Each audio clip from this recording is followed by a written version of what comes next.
Hello everyone. நம்ம இந்த வீடியோவில் பார்க்க போகிற topic definition of management accounting, characteristics or nature of management accounting.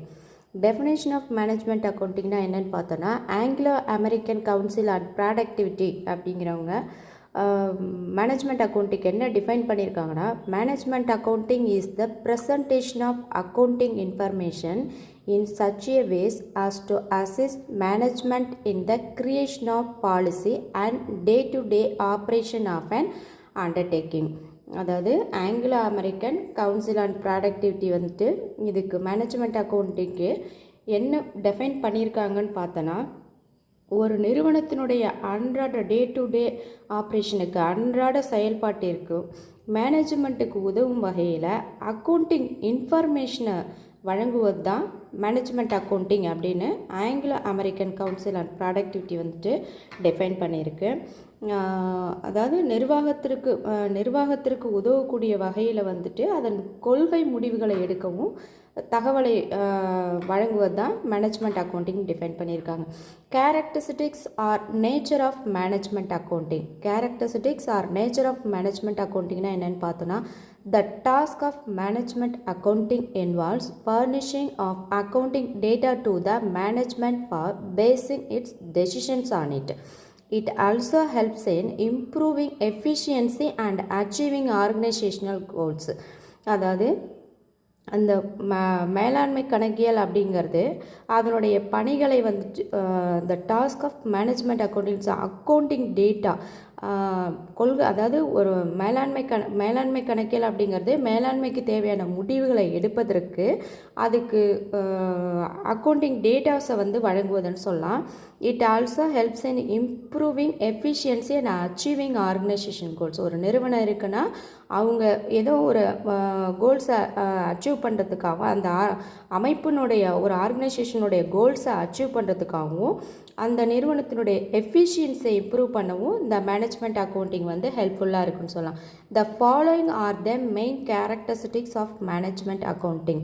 கீழே கொடுத்துருக்க அதனுடைய கேரக்டரிஸ்டிக்ஸ் மேனேஜ்மெண்ட் அக்கௌண்டிங்கினுடைய கேரக்டரிஸ்டிக்ஸ் என்னென்னு பார்த்தோன்னா first one providing accounting information, second one cause and effect analysis, third one use of special techniques and concept, fourth one taking important decisions, fifth one achieving of objectives, sixth one no fixed norms followed, seventh one increase in efficiency, eighth one supplies information and not decision, ninth one concerned with forecasting.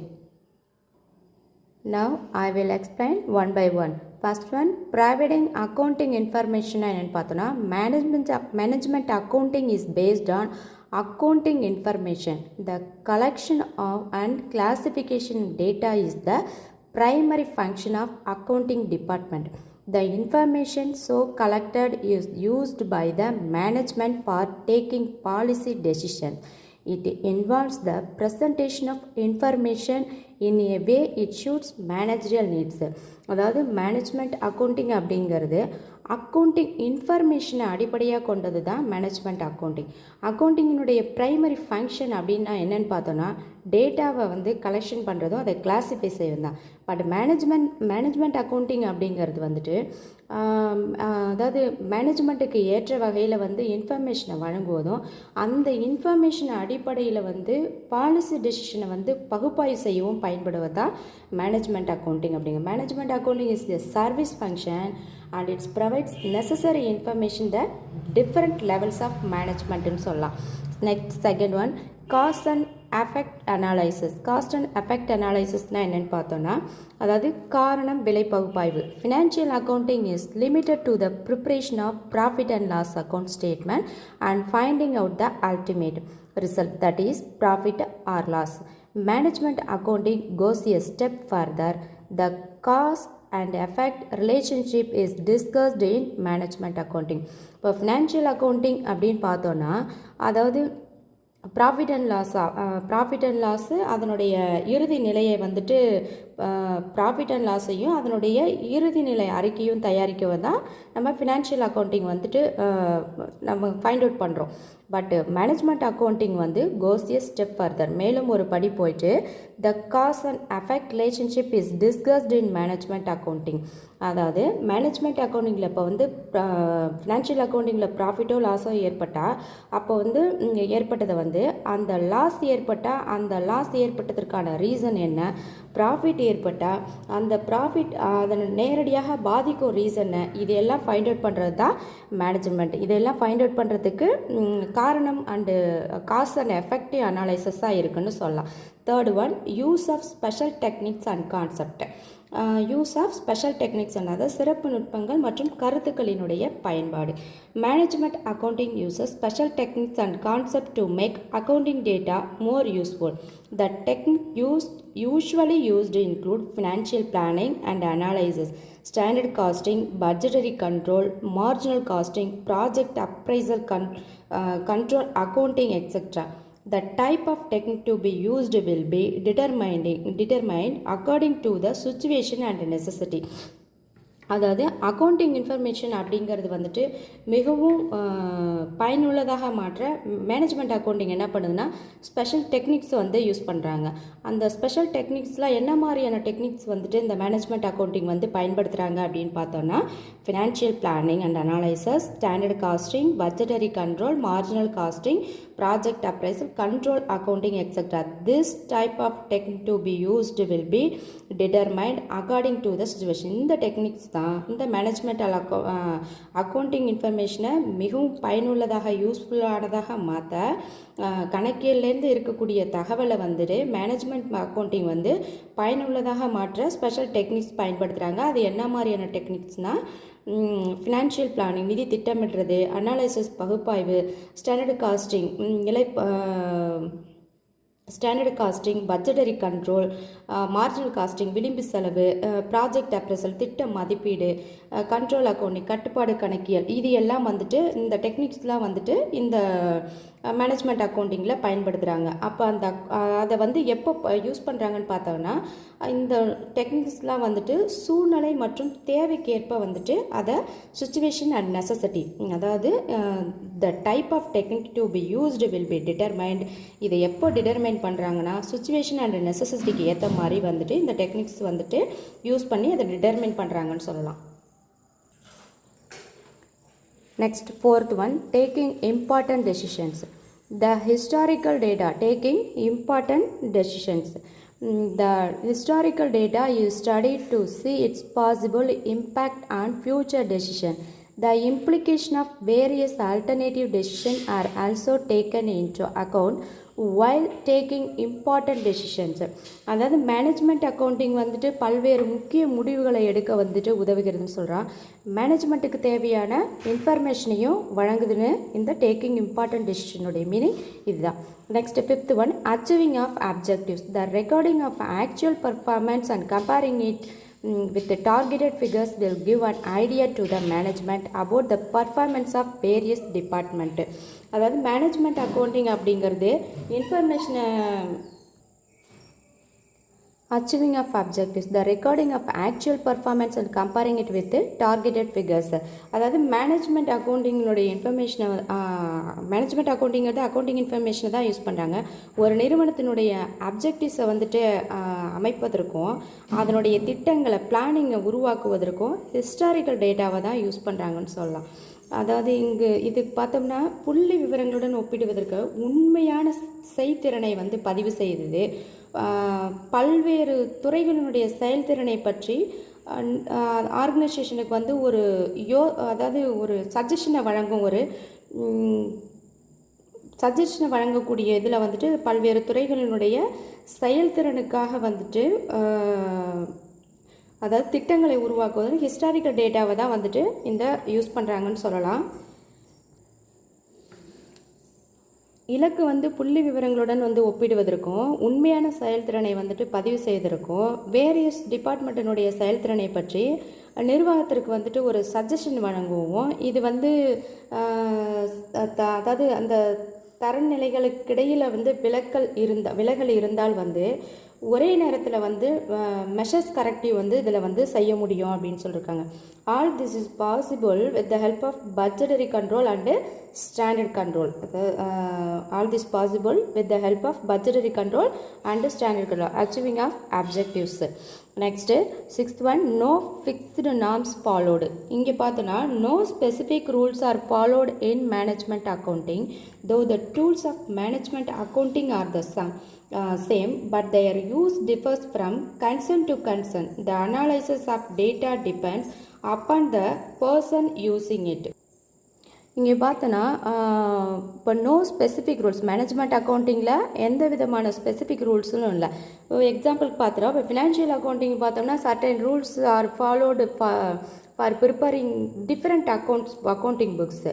இதே management அக்கௌண்டிங்கில் பார்த்தோம்னா வந்துட்டு are the same, அதாவது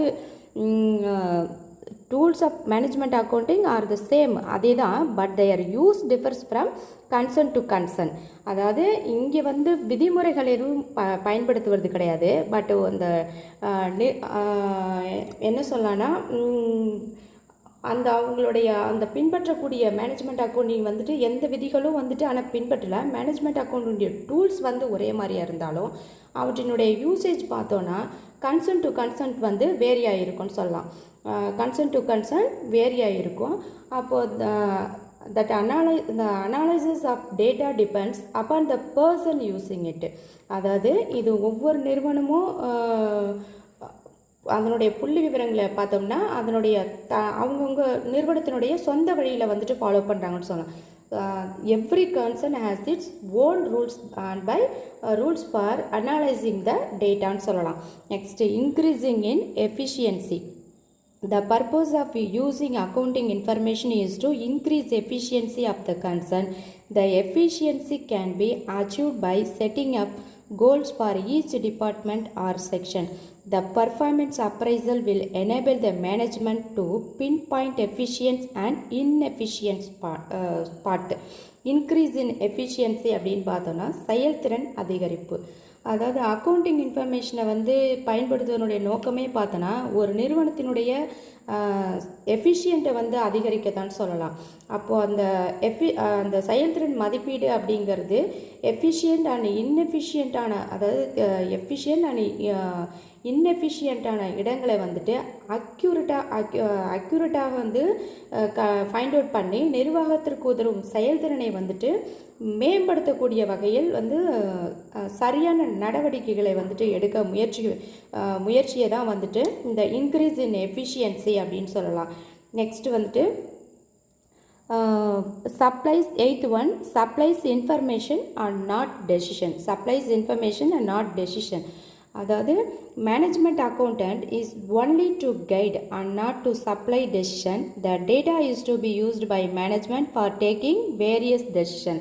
இப்போது management accountant தான் வந்து management அக்கௌண்ட்டுக்கு, அதாவது மேனேஜ்மெண்ட் அக்கௌண்டன்ட் மேனேஜ்மெண்ட்டுக்கு மேலாண்மை கணக்கர் வந்து மேலாண்மைக்கு தேவையான இன்ஃபர்மேஷனை தகவலை கொடுப்பவராகத்தான் இருக்கிறாரே தவிர அந்த டெசிஷனை வந்துட்டு டாப் மேனேஜ்மெண்ட்டு தான் எடுப்பாங்க. அப்போ அந்த மேலாண்மை மேனேஜ்மெண்ட் அப்படிங்கிறது மேனேஜ்மெண்ட் அக்கௌண்டண்ட்டுக்காக தேவைப்படும் விதத்தில் வந்து தகவலை கிளாஸிஃபை பண்ண, அதாவது மேனேஜ்மெண்ட்டுக்கு தேவையான தகவலை மேனேஜ்மெண்ட் அக்கௌண்டன்ட் அப்படிங்கிறவர் மேனேஜ்மெண்ட்டுக்கு தேவையான டேட்டாஸை வந்து கிளாஸிஃபை பண்ணி அதை வழிகாட்டுவதற்கு மட்டுமே தானே தவிர முடிவுகளை எடுப்பதற்கு இல்லை. அப்போ வேரியஸ் டெசிஷனை வந்து எடுக்க நிர்வாகத்தினால் வந்துட்டு அந்த டேட்டாஸ் பயன்படுத்தி அந்த டேட்டாஸ் எப்படி பயன்படுத்துகிறாங்க, how is the data to be utilised will depend upon the calibre and efficiency of management. அதாவது அந்த டேட்டாஸ் வந்து எவ்வாறு பயன்படுத்தப்பட வேண்டும் அப்படிங்கிறது நிர்வாகத்தின் திறமையை பொறுத்ததுன்னு சொல்லலாம். Next concern with forecasting. Concern with forecasting, the historical information is used to plan future. The historical information is used to plan future course of action. The information is supplied with the object to guide management for taking future decision. Management accounting அப்படிங்கிறது வந்து இது எதிர்காலத்தை பற்றி தான், எதிர்காலத்தை பற்றியான ஒரு இதுதானே தவிர என் ஃப்யூச்சர் கோர்ஸ் ஆஃப் ஆக்ஷன் தான். இது வந்து அதாவது ஒரு நிர்வாகத்திற்கு வந்து அதாவது பிளான் பண்ணுறது, ஃபோர்காஸ்டிங், அதாவது பிளானிங்க்கும் ஃபோர்காஸ்டிங்க்கும் வந்துட்டு ஹெல்ப்ஃபுல்லாக இருக்குன்னு சொல்லலாம். ஹிஸ்டாரிக்கல் இன்ஃபர்மேஷனை வைத்து தான் இது வந்துட்டு ஃப்யூச்சர் டிரான்சாக்ஷன், எதிர்கால நடவடிக்கைகளை வந்து இவங்களால் வந்துட்டு என்ன பண்ண முடியுதுன்னா திட்டமிட ஹெல்ப்ஃபுல்லாக இருக்குன்னு சொல்லலாம், பிளான் பண்ண ஹெல்ப்ஃபுல்லாக இருக்கலாம். The information is supplied with the object to guide management for taking future decision. அதாவது எதிர்கால முடிவுகள் எடுப்பதற்கு நிர்வாகத்திற்கும் வழிகாட்டும் ஒரு ஆப்ஜெக்டாக தான் டேட்டா இங்கே இருக்குதுன்னு சொல்லலாம். Concern with the forecasting. இந்த வீடியோ உங்களுக்கு யூஸ்ஃபுல்லாகவும் ஹெல்ப்ஃபுல்லாகவும் இருக்கும்னு நினைக்கிறேன். இந்த வீடியோவில் நம்ம definition of management accounting, characteristics or nature of management அக்கௌண்டிங்கிறது பார்த்தோம். தேங்க்ஸ் ஃபார் வாட்சிங்.